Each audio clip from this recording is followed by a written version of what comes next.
Hey, Travis, good to see you as always, man. How you doing? I'm doing great, man. Yourself? Hey, I'm well, thanks. You've now had a few days of OTAs and now the first day of minicamp to work with Noah Gray, and I'm curious what your first overall impressions with the guy as he's acclimating to the scheme. Well, one of Coach Reed's big things is bring energy, man, and show your personality. And so far, he's done both. It's been a lot of fun so far. 8-3, he's got a very unique way of understanding football. He's years ahead of being a rookie, which is awesome. You can kind of give him pointers, and he's running with everything. He's absorbing all the information that the coaches are giving him, that he's hearing from other players, and he's having a lot of success out there on the field. He's gonna definitely help us this year. Let's go next to Mick Schaefer. Go ahead, Mick. Sorry, it's actually Mackenzie. Hey, Travis, I just wanted to ask you, I interviewed Kanaya about the shoe she designed, and it was so exciting to just see how excited she was and talk about that experience with her. What's that like for you to you're making their day. This is just an opportunity, a once-in-a-lifetime opportunity that she could not stop talking about. Oh, man, it's first, I'm just very fortunate that I was in the position that I'm in, both as an athlete and as an influence in the community.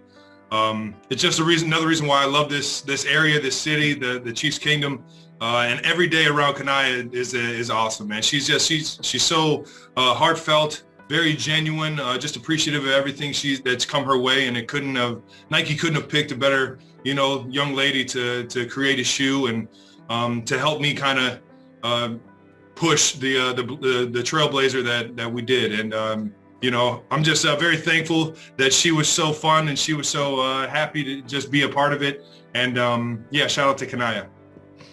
Let's go next to Pete Sweeney. Go ahead, Pete. Hey, Travis, a long time ago now, but I believe it was 14. You were the tight end behind Anthony Fasano. What do you remember about that time? And now that the Chiefs, I think for the second time in your tenure, have drafted a tight end, what can you take from that time and kind of pass it along from Noah to Noah Gray? Just the confidence of the game. I think that's the biggest thing that Fasano gave me was that, if you put the work in, if you understand the game mentally, you can play so much faster. And I think Noah has a great understanding of the game. He has a good understanding of what defenses are being presented in front of him. And that's half the battle, man, knowing what the other side of the ball is doing so you have an idea of what you should be doing. And, he's hit the ground running ever since we started.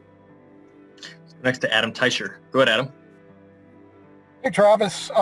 Earlier in your career with the Chiefs, you guys played a lot of multiple tight end formations, maybe got away from that a little bit, and certainly looks like, particularly judging from what we saw today, you guys are going to be doing a lot of that again.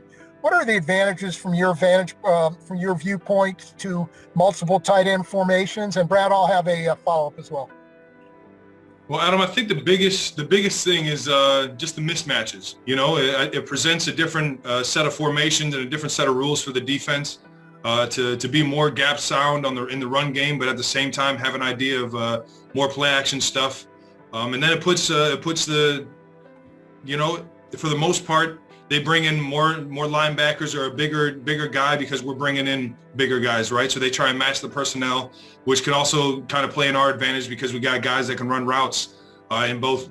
Everywhere in the tight end room. So it's just trying to take advantage of those mismatches and just be accountable for the team. Anything that Coach Reed can imagine. We want to be able to give him that option to call. Okay, and you said recently in an interview, you talked about the Chiefs and the Browns, and you said maybe they're neck and neck, the two teams for best in the AFC. Can you elaborate on that, what you think about the Browns? You just throwing some love to your hometown, or what is it about the Browns that you really think is all that? Well, I grew up living in the any given Sunday world, man. Any team can beat you, right? I remember, I think it was 2015 or 14, I forget which year it was, but the Raiders they hadn't had a win on their schedule, or they hadn't had a win in their season yet. We went into Oakland on a Thursday night and took an L to a team that was winless. And I'm not saying that they're the Raiders by any means. I just think that the Browns have done a great job of getting that organization back to a very respectable, very competitive team. And with that, you got to respect everybody. You just got to give everybody your best shot. And we're definitely not taking the Browns light. That's for sure. It's Sam Mellinger. Go ahead, Sam. Hey, Travis, this is kind of related to what Adam just asked you about, actually, but I know the answer is supposed to be like one day at a time and all that, but you look around the league, who do you see as sort of the biggest competitor, rival, or threat in the AFC to get back to the Super Bowl? I mean, we got 3 really good teams in the division. I'm not going to look past anybody in our division. If you look at the entire AFC, outside of the Raiders, Broncos, and Chargers, I mean, obviously the Browns, the Ravens, the Titans just got another huge piece to their offense that's very interesting. And who knows who's going to show up? I mean, there's a lot of good young teams like a Miami. And it's just, you got to be ready. You got to be ready for it all. You can't forget about the Bills. I mean, there's teams all over the place that can come up and get a win, and you just got to respect them all and go to work every single week. We've got 4 left. We'll go right down the line, starting with Aaron. Go ahead, Aaron.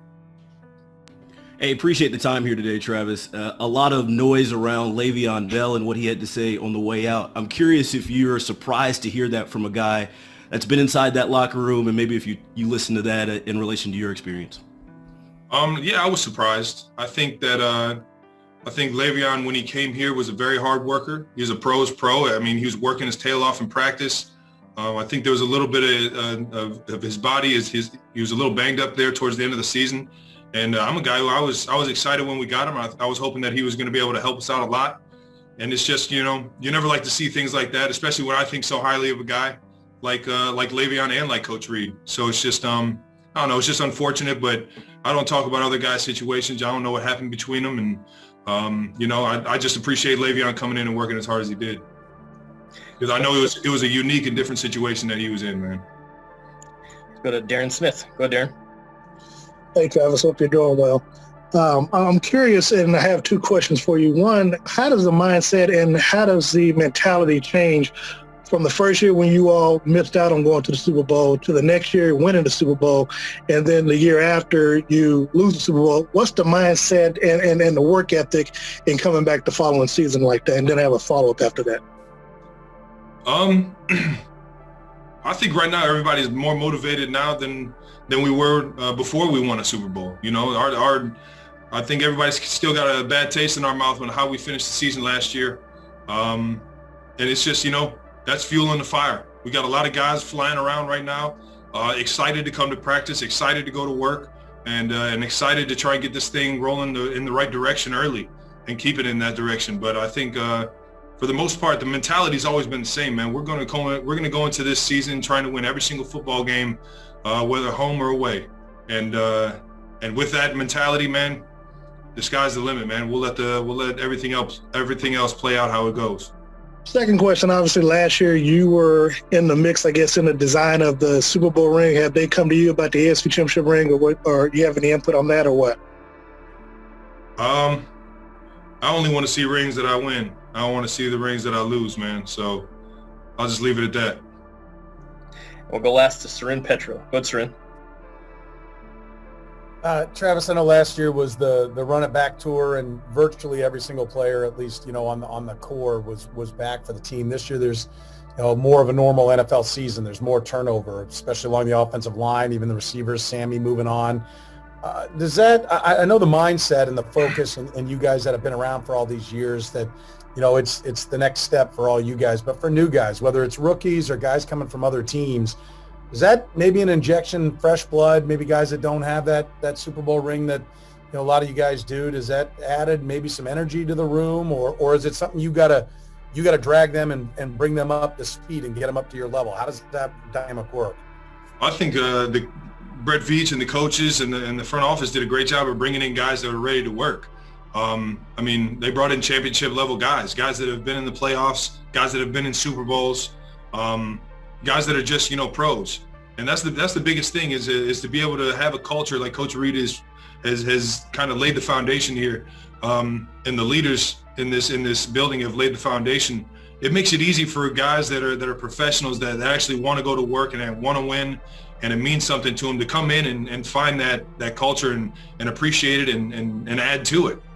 And that's something that I've always loved about Coach Reed. I mean, being here 9 years now, you see a lot of guys come and go. You know, a lot of guys that, you know, you wish you wish we could have never let go.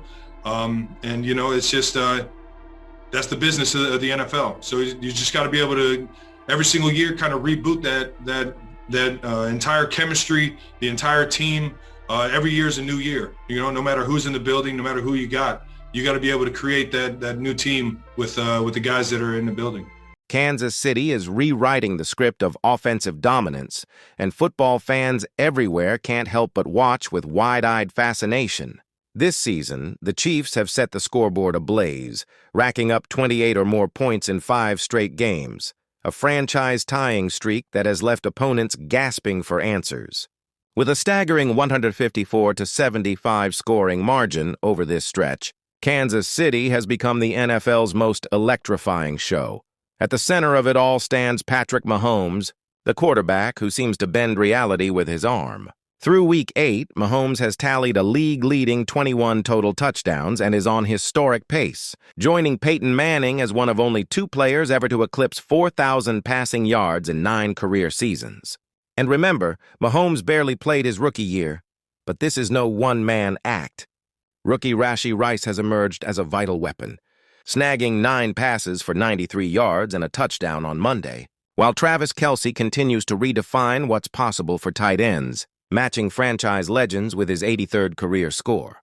Kansas City's furious second-half rally, 3 consecutive touchdown drives, showed how quickly this team can flip the script. With each game, the Chiefs edge closer to greatness. Is this the dawn of another championship run? The season's most thrilling chapters are still unwritten.